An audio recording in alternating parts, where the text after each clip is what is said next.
Hello students, welcome back again. I am Raju sir from Momentus English Classes. मेरे प्यारे बच्चों, आज इस वीडियो में हम ऐसा यूज लेकर आए हैं जो बेसिक इंग्लिश ग्रामर में इंग्लिश बोलने और लिखने में काफी महत्वपूर्ण भूमिका निभाती है। उस यूज का नाम है बेटा यूज ऑफ हैज और हैव। यह ऐसा एक यूज है जब हम इंग्लिश बोलते हैं या फिर लिखते हैं तो इन दोनों मतलब यूजों का बहुत ही महत्वपूर्ण योगदान होता है और ये दोनों अपना योगदान बहुत ही अच्छी तरह से निभाते हैं। तो मेरे प्यारे बच्चों, आप लोग से विनम्र मेरा निवेदन है कि आप लोग जो है अपने कलम और कॉपी को खोल लें और इस यूज को जो है जो हम लोग पढ़ रहे हैं इसको भली भांति हम लोग सीखेंगे। तो देखिए, सबसे पहले यहाँ देखेंगे हम यूज ऑफ हैज और हैव। इन दोनों का अर्थ हम जानेंगे और हम ये जानेंगे कि हैज और हैव का प्रयोग क्यों होता है, इसका अर्थ होता क्या है, इसका प्रयोग कहाँ होता है, कब होता है, कैसे करते हैं हम। तो सबसे पहले इसका हम अर्थ जानेंगे।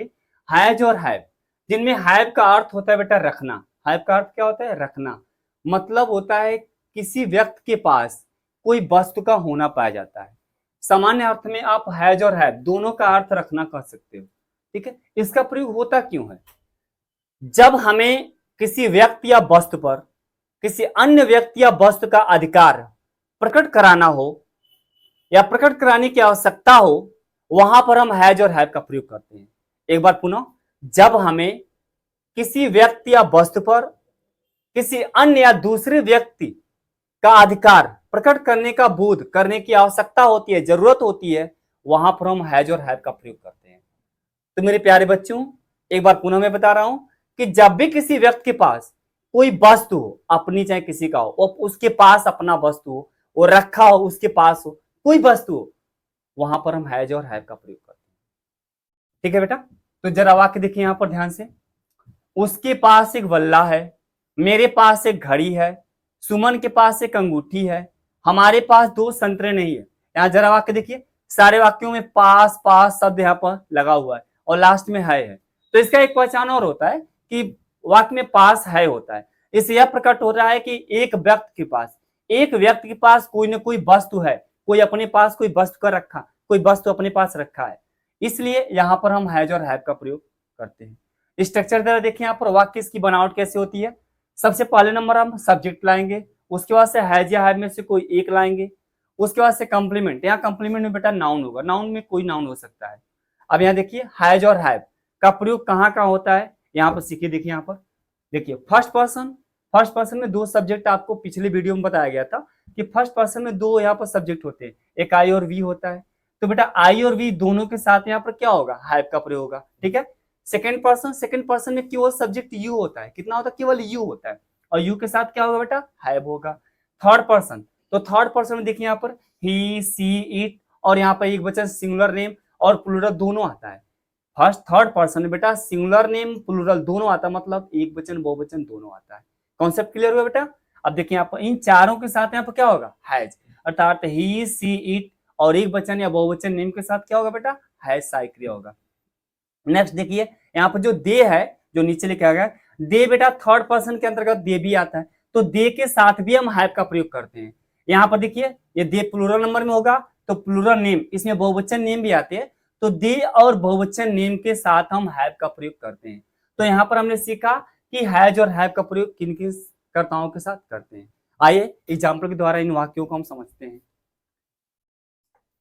पहला वाक्य देखिए, उसके पास एक बल्ला है। यहाँ देखिए वाक्य में यहाँ पर उसके है बेटा, उसके। एक बात और हम आपको बता रहे हैं इसमें कि इस वाक्य में जितने हैज हैव के संबंधित जो वाक्य होता है बेटा, इस वाक्य में उसके, मेरे, हमारे, तुम्हारे शब्द आता है। तो बेटा उसके का अनुवाद हिज और हर होता है, मेरे का माई होता है, तुम्हारे का योर होता है, हमारे का आवर होता है। तो यहाँ पर माई, आवर, हिज और हर का प्रयोग नहीं होगा। यहाँ पर कहने का मतलब जो जो शब्द यहाँ पर आया है ये सब सब्जेक्ट के रूप में है। जैसे यहाँ पर उसके पास एक बल्ला है, अर्थात यहाँ पर जो है वह एक बल्ला रखता है, तो यहाँ पर उसके का मतलब क्या होगा? वह। और वह का अनुवाद बेटा यहाँ पर ही और सी में से कोई एक से ले सकते हो। यहाँ पर हिज और हर नहीं होगा, यहाँ पर ही और सी में से कोई एक, क्योंकि उसके यहाँ पर जो है वो सब्जेक्ट की जगह पर है, कर्ता का स्थान पर है, इसलिए इसका अनुवाद हम ही और सी लगाएंगे, हर और हिज का प्रयोग नहीं करेंगे। इसको देखिए, कॉन्सेप्ट क्लियर कर रहे हैं। मेरे पास एक घड़ी है, अर्थात मैं एक घड़ी रखता हूं। अब बेटा यहाँ पर मेरे का अनुवाद माई नहीं होगा, आई होगा। क्या होगा? आई, क्योंकि मेरे का जो प्रयोग हुआ है सब्जेक्ट के रूप में हुआ है, इसलिए मेरे का अनुपात क्या होगा, आई होगा। कभी भूल कर भी आप यहाँ पर माई का प्रयोग नहीं करेंगे, अर्थात गलत होगा। माई का प्रयोग कब होगा, हिज का प्रयोग कब होगा, जब इसके साथ कोई नाउन हो। कॉन्सेप्ट क्लियर हुआ। नीचे देखिए, हमारे पास 2 संतरे नहीं है, मतलब हम 2 संतरा नहीं रखते हैं। तो हमारे मतलब इंग्लिश आवर होता है, लेकिन यहाँ पर आवर का प्रयोग नहीं हुआ, क्योंकि यहाँ पर हमारे के साथ कोई संज्ञा नाउन नहीं है, इसलिए यहाँ पर हमारे का मतलब हुआ हम। यहाँ पर इंग्लिश का होगा बेटा वी होगा। कॉन्सेप्ट क्लियर हुआ। आइए इसको इंग्लिश हम बनाते हैं। देखिए स्ट्रक्चर में है, सबसे पहले हम क्या लाएंगे, सब्जेक्ट लाएंगे। तो सब्जेक्ट उसमें क्या है, उसके कौन बाद यहाँ पर बेटा ही और सी दोनों हो सकता है। आइए यहाँ लिखते हैं ही। अब बेटा सहायक क्रिया, आपको पिछली वीडियो में बताया गया है कि कभी बेटा सहायक क्रिया का कभी भी आप प्रयोग करेंगे, सहायक क्रिया का प्रयोग हमेशा कर्ता के रिगार्डिंग करते हैं। देखिए कर्ता कौन सा, अगर कर्ता यहाँ देखिए, अगर कर्ता यहाँ पर एक वचन होगा तो यहाँ पर हैज होगा, अगर कर्ता बहुवचन होगा तो यहाँ पर क्या होगा, हैव होगा। कॉन्सेप्ट क्लियर हुआ। अब देखिए यहाँ पर सब्जेक्ट क्या है बेटा, उसके मतलब ही, तो ही के साथ क्या होगा, हैज होगा। यहाँ पर लिखेंगे हम ही हैज। कॉन्सेप्ट यहाँ पर देखिए, नाउन क्या है, एक बल्ला, यहाँ पर लिखेंगे ही हैज ए बैट। वाक्य कंप्लीट हमारा हो गया। दूसरा वाक्य, मेरे पास एक घड़ी है। बेटा मेरे का अनुपात क्या होगा, आई, और आई के साथ देखिए यहाँ पर, आई के साथ यहाँ पर क्या होगा, सहायक क्रिया हैव होगा। यहाँ हम लिखेंगे आई हैव, क्या है, एक घड़ी है, I have a watch. Next वाक्य देखिए, सुमन के पास एक अंगूठी है। सुमन एक वचन थर्ड पर्सन में, यहां लिखेंगे सुमन। सुमन हैज, सुमन एक वचन है, अब यहाँ पर क्या होगा बेटा, हैज होगा, एक वचन, ठीक है। सुमन हैज क्या है, उसके पास एक अंगूठी है, यहाँ लिखेंगे अ रिंग, ठीक है बेटा। नेक्स्ट देखिए, हमारे पास 2 संतरे नहीं है, हमारे क्या होगा, वी होगा, यहाँ हम लिखेंगे वी, और वी के साथ सहायक क्या होगा, हैव होगा।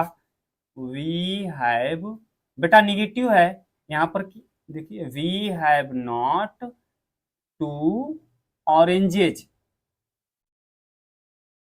यहाँ देखिए ऑरेंज में यस होगा, ऑरेंज में यस क्यों हुआ है, क्योंकि यहाँ पर संतरों की संख्या 2 है, ठीक है ना, यहाँ पर यस होगा। नेक्स्ट वाक्य, मेरे पास समय नहीं है। यहाँ देखिए मेरे का क्या होगा बेटा, आई, और देखिए आई के साथ सहायक क्या होगा, हैव, आई हैव। अब यहाँ देखिए मेरे पास समय नहीं, यहाँ पर वाक्य निगेटिव है। अब यहाँ सवाल उठता है, देखिए एक चीज और, यहाँ पर नो और नॉट, यहाँ पर देखिए सबसे पहले हम आपको नो और नॉट का अंतर समझाते हैं। यहाँ देखिए, तो नो और नॉट में आप अंतर क्या है, जरा आप इसको समझिए, सारे बच्चे ध्यान दो।